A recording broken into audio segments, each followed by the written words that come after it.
Et bonjour à toutes et à tous. Aujourd'hui, c'est avec une petite pointe d'excitation que je démarre cette vidéo parce que j'ai décidé aujourd'hui de mettre à l'honneur ici mon premier recueil, l'Odyssée d'une vie. Alors, ce recueil, en fait, il date pas d'hier parce que j'ai réalisé il y a peu qu'en juillet prochain, il fêtera déjà ses 4 ans.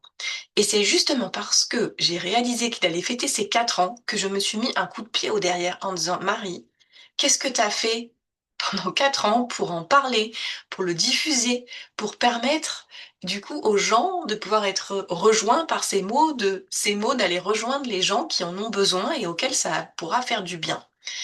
Eh bien, je me suis rendu compte que c'était très difficile. Alors oui, par-ci, par-là, j'en ai fait des posts où je vous ai partagé des extraits de ces textes, etc. Mais c'est difficile pour moi. Et je me suis rendu compte que, évidemment, écrire quelque chose et venir en parler, il y a un côté de se mettre en avant, mais c'était pas ça mon plus gros frein. Parce que moi, j'aime pas trop me mettre en avant, c'est pas ça qui m'intéresse. Mais je me suis rendu compte que le plus gros frein, il n'était pas sur ce plan-là. Il est plutôt que dans ce recueil, on va pouvoir le mettre dans une catégorie qui serait plutôt dite de la spiritualité. Alors, moi, je préfère parler de vie intérieure. Et donc, effectivement, les textes que vous allez trouver dans ce recueil, ils parlent de la vie intérieure. Et donc, ça prend appui sur quelque chose qui est profondément intime, finalement. Et il y a une forme de pudeur pour moi de vous dévoiler cette vie intérieure qui m'habite, pourtant depuis toujours. Et en même temps, c'est très important pour moi de le faire parce que derrière cette intimité, ou au cœur de cette intimité, il y a quelque chose de profondément universel qui relie tous les êtres humains que nous sommes. Donc j'ai décidé de prendre mon courage à deux mains, et donc me voilà aujourd'hui avec mon recueil, pour vous en parler un petit peu plus.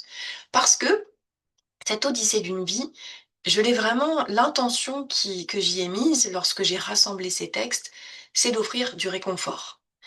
C'est de parler de la vie avec un grand V, ou la source, ou même Dieu. Par moments, vous verrez que le mot Dieu est utilisé, mais peu importe le mot, c'est la vie avec un grand V dont je vous parle ici. Et quand je dis la vie, c'est-à-dire tous les aspects de la vie. Des plus heureux aux plus malheureux, des tempêtes aux calmes les plus profonds, des doutes aux plus grandes certitudes, des grandes remises en question aux plus grands émerveillements. Voilà, ce sont toutes les traversées que nous amène l'expérience terrestre que l'on vit ici en tant qu'être humain. Il a ça pour vocation, c'est-à-dire de pouvoir apporter des mots qui font du bien, comme un baume au cœur. Des mots qui guérissent nos maux, M-A-U-X, et dans lesquels on se sent rejoint selon les traversées dans lesquelles on peut être. Parfois quand on est au plus bas ou quand on est au plus haut, quand on est vraiment au fond du trou et qu'on ressent plus du tout l'élan de vie ou qu'on a perdu de vue l'amour en soi, aussi bien que les moments où à l'inverse on est en train de refaire surface et qu'on voit que quelque chose de neuf est en train de naître à l'intérieur de nous. Eh bien, ce recueil, c'est tout ça à la fois. Et ce que je voulais vous partager aujourd'hui, que je pense n'avoir jamais encore dit sur ce recueil, c'est que c'est un mélange de textes, encore une fois. Il y en a une cinquantaine. Et les tout premiers, il y en a quelques-uns, pas beaucoup. Les tout premiers, je les ai rassemblés ici parce que ce sont les premiers poèmes que j'ai écrits quand j'étais petite, vers 8 10 ans. J'avais déjà ce feu intérieur qui parfois était brûlant pour moi, que j'osais pas montrer à l'extérieur parce que je le voyais pas tellement chez les autres et qui du coup m'a souvent donné cette sensation de me sentir aussi en décalage avec mon entourage. Eh bien, j'ai voulu rendre honneur à cette petite Marie pour démarrer ce recueil avec ces petites touches de grande reliance à la vie et à l'amour, en même temps de naïveté, et puis d'ouvrir le bal comme ça sur la suite d'une épopée. Et là, vous retrouverez des textes du coup que j'ai écrits jusqu'à mes 40 ans. Pour moi, ce recueil est un tome 1. Je sens déjà à l'intérieur de moi qu'il y aura un tome 2. Aucune idée de quand est-ce qu'il apparaîtra. Et dans ce tome 1, ensuite, vous retrouvez des tas de textes qui suivent, entre guillemets, les différentes étapes de notre vie. La parentalité, les lettres à l'enfant qu'on peut avoir ou l'enfant qu'on a été, les moments de grand désespoir, les moments où on doit laisser tomber ses carapaces, les moments où on est enfermé dans ses carapaces, les moments où on est amoureux, les moments où on commence à faire jaillir l'amour, etc., etc. Et il y a une grande partie de ces textes qui sont des textes inspirés. Qu'est-ce que j'entends par là? Eh bien, ce sont des textes qui me traversent, c'est-à-dire que je ne les choisis pas. Je ne suis pas là en train de réfléchir à ce que je vais pouvoir écrire. C'est que tout d'un coup, les mots sont là. Et du coup, cette écriture-là, elle est absolument pas volontaire. C'est-à-dire, je ne décide pas d'un sujet en me disant, tiens, j'ai envie d'écrire sur ce sujet, et du coup, je me mets à écrire. Chez moi, ça marche pas comme ça. Et donc, à chaque fois que un projet d'écriture naît, et d'ailleurs, j'en ai d'autres en cours qui ont démarré déjà il y a quelques années et qui sont pas encore finis, parce que c'est uniquement quand tout d'un coup, ça émerge à l'intérieur de moi. Et dans ces moments-là, je suis comme une coupe, c'est l'image que je donne, qui reçoit. Et donc là, il y a presque une urgence, pour le coup, à vite, vite, vite mettre en mots ce que je reçois. Donc là-dedans, ce recueil, il porte beaucoup d'énergie en vrai. C'est une énergie de vie qui vient s'adresser à nous.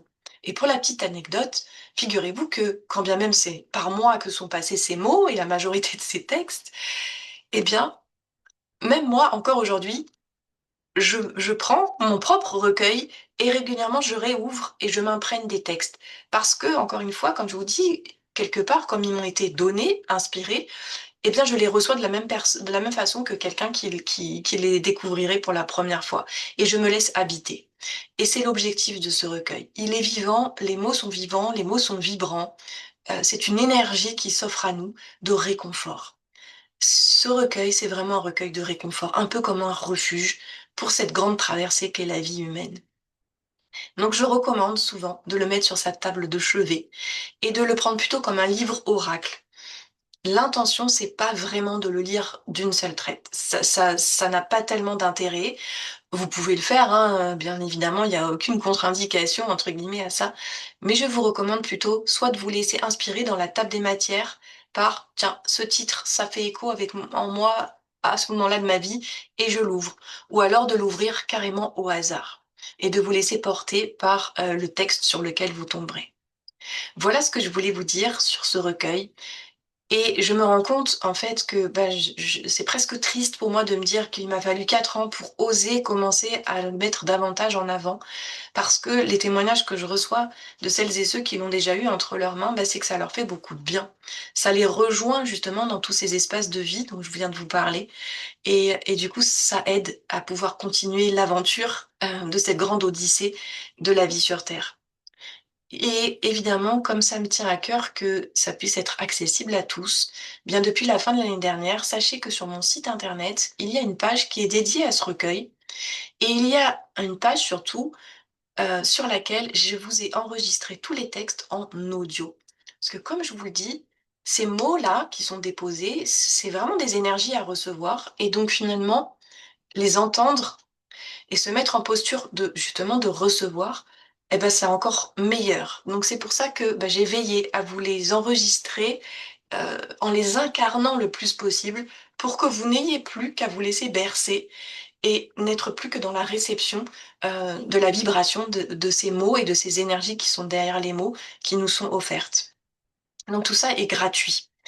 Après, évidemment, si vous voulez une expérience plus immersive encore, eh bien évidemment, il y a la version papier parce que dans la version papier, il y a un certain nombre d'illustrations, de peintures du coup, pareil, qui m'ont été inspirées et qui accompagnent les différents textes. Donc, si vous voulez aussi voyager à travers les illustrations, ben évidemment, je vous invite à vous procurer la version papier. Et puis, en plus de ça, ce qui me tient à cœur, c'est de soutenir la maison d'édition qui m'a fait confiance. Septième Ciel, c'est une petite maison d'édition qui est portée par un monsieur qui s'appelle Gérald, pour lequel j'ai vraiment beaucoup de gratitude. C'est une personne pleine de profondeur, de spiritualité, et qui met une énergie folle à maintenir sa toute petite maison d'édition et à mettre en avant vraiment des auteurs qu'il choisit avec soin. Et donc, je voudrais aussi lui rendre hommage. Et donc, à chaque fois que vous achetez la version papier, eh bien, je me dis que ça permet aussi à cette maison d'édition de pouvoir être soutenue et continuer son existence. Donc, voilà ce que je voulais vous dire. Moi, c'est très joyeux d'avoir franchi le pas, de mettre plus d'énergie à vous parler de ce recueil et d'oser le faire. Et ben maintenant, j'ai plus qu'une demande à faire, c'est ben si vous l'avez pas déjà fait, plongez-vous dans les textes, que ce soit en version audio ou dans le bonheur de le recevoir. Si vous vous adressez à moi directement, je pourrais vous envoyer un exemplaire dédicacé et dans ces cas-là, je me laisserai inspirer pour vous mettre un petit mot vraiment personnalisé. Mais donc voilà, ma demande maintenant envers vous, eh bien, c'est de venir le goûter, de ressentir ce que ça vous fait. Et si vous en ressentez des bienfaits, eh ben, de pas hésiter à l'offrir à quelqu'un autour de vous ou à aller en parler. Je vous remercie beaucoup et ben, je lui souhaite une longue vie vers vous parce que ben, l'écriture, c'est pour partager, c'est pas forcément que pour soi. Et celui-ci, il est vraiment fait pour rayonner. Merci beaucoup à vous.